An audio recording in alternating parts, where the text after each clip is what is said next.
Une partie des observateurs et des acteurs disent aujourd'hui la xénophobie progresse avant tout à cause de la crise économique, de l'augmentation des inégalités sociales, et c'est ça qui produit d'abord l'extrême droite. D'autres contestent ce constat et disent pas du tout. C'est avant tout une certaine forme d'insécurité des populations dites culturelles, entre guillemets, due à la mondialisation et à l'ébranlement, j'allais dire, de ce qui faisait société en Europe.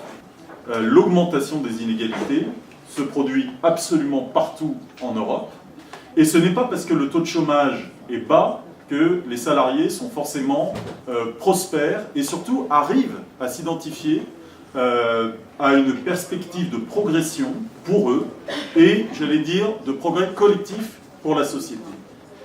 Ce qui préexiste pour moi à l'extrême droite, c'est d'abord la victoire d'une idéologie qui est la suivante, c'est qu'il n'y a pas d'autre solution pour organiser les sociétés que la lutte de tous contre tous en termes économiques, entre les individus, entre les corps sociaux, entre les pays.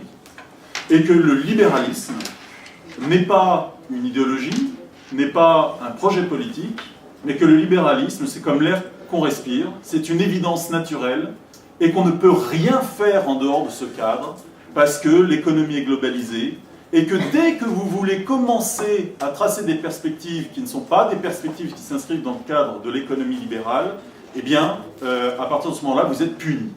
Baisse de l'imposition sur les sociétés et le capital, baisse des cotisations sociales, en réalité, baisse des revenus du travail, et en faisant ainsi, eh bien, ils ont fait exploser les inégalités, puisque les revenus du patrimoine et les revenus du capital, eux, n'ont cessé d'augmenter. Et donc, les États-nations, ne sont plus apparus et n'apparaissent plus comme étant protecteurs. C'est-à-dire que l'Europe que nous avons dit construire, qui serait une Europe de droit, qui serait une Europe sociale, qui serait une Europe où on arriverait à réguler la mondialisation, est en réalité devenue un accélérateur de la mondialisation libérale. Et on s'est retrouvé avec une Europe marché, mais qui est en aucun cas une Europe des droits sociaux et démocratiques. Et celui qui vous parle de cela est député européen, chargé d'un rapport de lutte contre le dumping social, et je vous assure que vous seriez surpris par la violence de la résistance aujourd'hui d'un certain nombre de groupes de pression extrêmement bien organisés pour ne pas vouloir entendre parler une seule seconde de dumping social.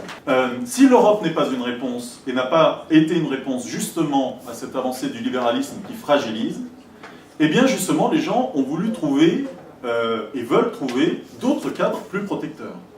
La famille, beaucoup. Vous regardez chez les jeunes européens notamment, hein, les valeurs familiales qui sont au taquet, c'est pas pour rien, c'est parce que c'est un cadre protecteur aujourd'hui et qu'il y en a peu d'autres.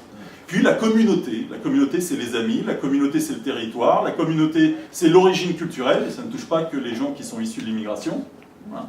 Et donc, de plus en plus de se dire, bah, finalement, je suis d'abord identitairement, avec une identité qui est une identité d'abord culturelle, avant, j'allais dire, de me retrouver dans une identité sociale, puisque cette identité sociale ne fonctionne plus, ne me protège plus.